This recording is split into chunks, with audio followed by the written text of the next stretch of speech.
ਆ ਜਿਹੜਾ ਟੇਲਿਸ ਆ, ਐਸ਼ਲੀ ਟੇਲਿਸ, ਉਹਦੀ ਫੋਟੋ ਇੱਕ ਹੋਰ ਜੈ ਸ਼ੰਕਰ ਦੇ ਨਾਲ ਜਿਹੜੀ ਉਹ ਤੁਹਾਡੇ ਸਾਹਮਣੇ ਪੇਸ਼ ਜਿਹੜੀ ਕਰ ਰਹੇ ਆ। ਇੱਕ ਉਹ ਥਾਂ ਦੇ ਉੱਤੇ ਜਿੱਥੇ ਇਹ ਕਿਤਾਬ ਦਾ ਉਦਘਾਟਨ ਕਰ ਰਿਹਾ ਆ, ਤੇ ਇੱਕ ਉਹ ਥਾਂ ਆ ਹਰਜੋਤ ਸਿੰਘ ਜੀ ਵੀ ਜਿੱਥੇ ਉਹ ਬਿਲਕੁਲ ਨਾਲ India as a leading power ਦੇ ਤੌਰ ਦੇ ਉੱਤੇ ਇਹਨੇ ਜਿਹੜਾ ਉਹ ਕੀਤਾ। ਕਾਰਨੇਜੀ ਇੰਡੀਆ ਦਾ ਇਹ ਜਿਹੜਾ ਫੈਲੋ ਜਿਹੜਾ ਉਹ ਸੀਗਾ, ਐਸੋਸੀਏਟ ਫੈਲੋ ਸੀਗਾ, ਉਹਦੇ ਉਹ ਕੰਮ ਜਿਹੜੇ ਉੱਥੇ ਹੋ ਰਹੇ ਆ।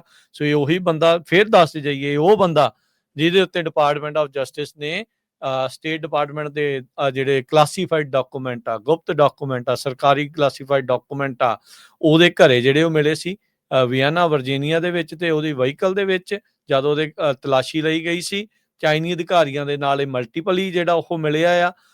ਤੇ ਇਹ ਉਹੀ ਬੰਦਾ ਹੈ ਜਿਹੜਾ ਇੰਡੀਆ ਦੇ ਵੀ ਨਾਲ ਜਿਹੜਾ ਉਹ ਚੱਲ ਰਿਹਾ ਆ।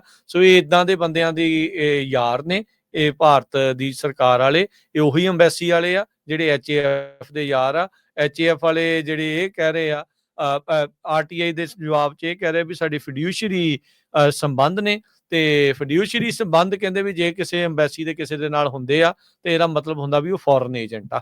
ਸੋ ਇਹ ਜਿਹੜਾ ਉਹ ਆਪ ਆਪਣੀ ਚੀਜ਼ ਦੇ ਵਿੱਚ ਉਹ ਮੰਨ ਕੇ ਇਹ ਚੀਜ਼ ਕਰ ਰਹੇ ਆ।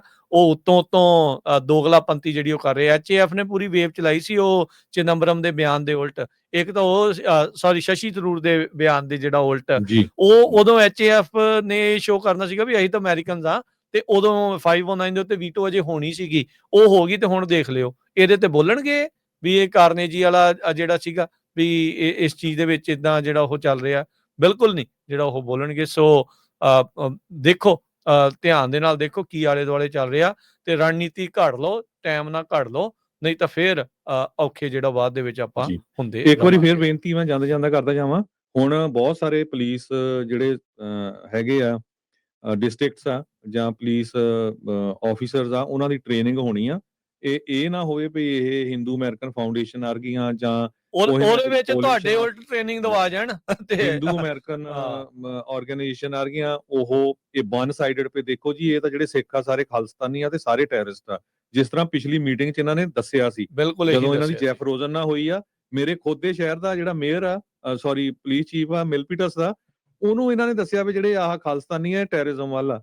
ਮੈਂ 35 ਸਾਲ ਤੋਂ ਸ਼ਹਿਰ 'ਚ ਰਹਿਣਾ, ਛੋਟਾ ਜਿਹਾ ਸ਼ਹਿਰ ਆ, 70,000 ਪੋਪੂਲੇਸ਼ਨ ਆ, ਉਸ ਸ਼ਹਿਰ 'ਚ 22 ਮੰਦਿਰ ਆ ਹਿੰਦੂਆਂ ਦੇ, 2 ਗੁਰੂ ਘਰ ਆ, ਤੇ ਕਦੇ ਕਿਤੇ ਪ੍ਰੋਬਲਮ ਨਹੀਂ ਆਈ, ਸਾਰੇ ਇਕੱਠੇ ਰਹਿੰਦੇ ਆ।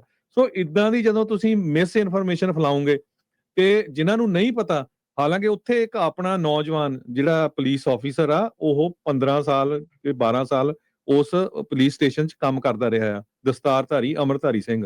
ਸੋ ਇਹ ਸਾਡਾ ਹੁਣ ਸਾਰਿਆਂ ਦਾ ਫਰਜ਼ ਬਣਦਾ। ਫਿਰ ਇਹ ਨਾ ਕਿਉਂ ਵੀ ਆਹ ਕਮੇਟੀ ਆਹ ਨਹੀਂ ਕਰਦੀ, ਉਹ ਕਮੇਟੀ ਆਹ ਨਹੀਂ ਕਰਦੀ, ਅਸੀਂ ਕੁਝ ਨਹੀਂ ਕਰਦੇ। ਆਪਣੇ ਏਰੀਏ ਦੇ ਜਿਹੜੇ ਜਿੱਥੇ ਵੀ ਤੁਸੀਂ ਰਹਿੰਦੇ ਆ, ਤੁਹਾਡੇ ਜਿਹੜੇ ਪੁਲਿਸ ਡਿਸਟ੍ਰਿਕਟਸ ਹੈਗੇ ਆ, ਤੇ ਨਾਲੇ ਜਿਹੜਾ ਹਰਜੋਤ ਸਿੰਘ ਜੀ ਇੱਥੇ, ਸੌਰੀ ਮੈਂ ਤੁਹਾਡੀ ਗੱਲ ਨੂੰ ਵਿੱਚੇ ਕੱਟ ਰਿਹਾ, ਆਪਣੀਆਂ ਜਿਹੜੀਆਂ ਹੁਣ ਆਰਗੇਨਾਈਜੇਸ਼ਨਾਂ ਹੈ ਨਾ, ਜਿੱਦਾਂ ਉਹ ਬੜੇ ਆਰਗੇਨਾਈਜ਼ ਤਰੀਕੇ ਦੇ ਨਾਲ ਉਹਨਾਂ ਨੂੰ ਪਤਾ ਆ ਵੀ ਇਹ ਟ੍ਰੇਨਿੰਗ ਹੋਣ ਲੱਗੀ। ਹੁਣ ਤੁਸੀਂ ਦੇਖ ਲਿਓ ਟ੍ਰੇਨਿੰਗ 'ਚ ਕਰਾਉਣਾ ਕੀ ਆ, ਇਹ ਨਾ ਹੋਵੇ ਵੀ ਫਿਰ ਇੱਥੇ ਵੀ ਛਿੱਤਰ ਖਾ ਕੇ ਆ ਜਿਓ ਸਾਰੇ ਜਾਣੇ। ਇਹ ਹੁਣ ਗਾਂਹ ਹੋ ਜਿਓ ਵੀ ਇੱਥੇ ਟ੍ਰੇਨਿੰਗ ਦੇ ਵਿੱਚ ਹੈ ਕੀ ਆ, ਬਰਾਬਰ ਦੀ ਧਿਰ ਬਣ ਕੇ ਉਹਨਾਂ ਨੂੰ ਟੱਕਰੋ। ਇਹ ਨਹੀਂ ਆ ਵੀ ਹਰ ਵਾਰੀ ਸੱਪ ਲੰਘੇ ਦੇ ਉੱਤੇ ਲੀਕ ਕੁੱਟੀ ਜਾਣੀ ਆ, ਵੀ ਘੱਟਾ ਆਪਣੀਆਂ ਅੱਖਾਂ 'ਚ ਆਪ ਹੀ ਜਿਹੜਾ ਉਹ ਬਾਅਦ ਦੇ ਵਿੱਚ ਆਪਾਂ ਪਾਈ ਜਾਣਾ। ਇਹ ਮੋਹਰੇ ਹੋ ਲਿਓ, ਚਾਹੇ ਉਹ ਸਿਰਕੂਲੇਸ਼ਨ ਆ, ਸੈਲਡੈਫ ਆ, ਜਕਾਰਾ ਆ, ਕੋਈ ਆ, ਗੁਰੂ ਘਰ ਦੀਆਂ ਕਮੇਟੀਆਂ, ਕੋਈ ਵੀ ਆ, ਸਾਰੇ ਜਾਣੇ ਜਿਹੜੇ ਜਾ ਕੇ ਨਾ ਇਕੱਠੇ ਹੋ ਕੇ ਤੇ ਮਿਲ ਲਓ, ਉਹਨਾਂ ਨੂੰ ਦੇਖ ਲਓ ਟ੍ਰੇਨਿੰਗ ਦੇ ਵਿੱਚ ਹੈ ਕੀ ਆ, ਕਰਿਕੂਲਮ ਕੀ ਆ, ਉਹਨਾਂ ਦੇ ਕੋਲੋਂ ਇਨਫੋਰਮੇਸ਼ਨ ਆ ਜਾਂਦੀ ਆ, ਤੁਹਾਡੇ ਕੋਲ ਬਾਅਦ 'ਚ ਆਉਂਦੀ ਆ। ਇਹ ਕੀ ਚੱਕਰ ਆ? ਕਿਸੇ ਵੀ ਸਿੱਖ ਨੂੰ, ਕਿਸੇ ਵੀ ਕੋਈ ਵੀ ਪੰਜਾਬੀ ਨੂੰ ਕਿਸੇ ਤਰ੍ਹਾਂ ਦੀ ਥ੍ਰੈਟ ਆਉਂਦੀ ਹੈਗੀ, ਉਹਦਾ ਸਾਥ ਦਿਓ ਤੇ ਉਹਦੇ ਨਾਲ ਜਾ ਕੇ ਉਸ ਦੇ ਜਿਹੜਾ ਪੁਲਿਸ ਸਟੇਸ਼ਨ ਆ ਉੱਥੇ ਉਹਨਾਂ ਦੇ ਨਾਲ ਗੱਲ ਕਰੋ ਵੀ ਭਾਈ ਆਹ ਦੱਸੋ, ਆਹ ਟ੍ਰਾਂਸਨੈਸ਼ਨਲ ਆਪਰੇਸ਼ਨ ਆ, ਇਹਨਾਂ ਤੋਂ ਫਰੌਤੀਆਂ ਮੰਗੀਆਂ ਜਾ ਰਹੀਆਂ, ਇਹਨਾਂ ਨੂੰ ਡਰਾਇਆ ਜਾ ਰਿਹਾ। ਇਹ ਤਾਂ ਕੰਮ ਹੋਣਾ ਹੈਗਾ ਆ, ਨਹੀਂ ਤਾਂ ਜੇ ਫੇਰ ਚੁੱਪ ਬੈਠੇ ਰਹੇ ਤੇ ਤੁਸੀਂ ਆਲਾ ਦੁਆਲਾ ਫੇਰ ਦੇਖੋਗੇ ਫੇਰ ਕੀ ਹੋਇਆ। ਜੀ।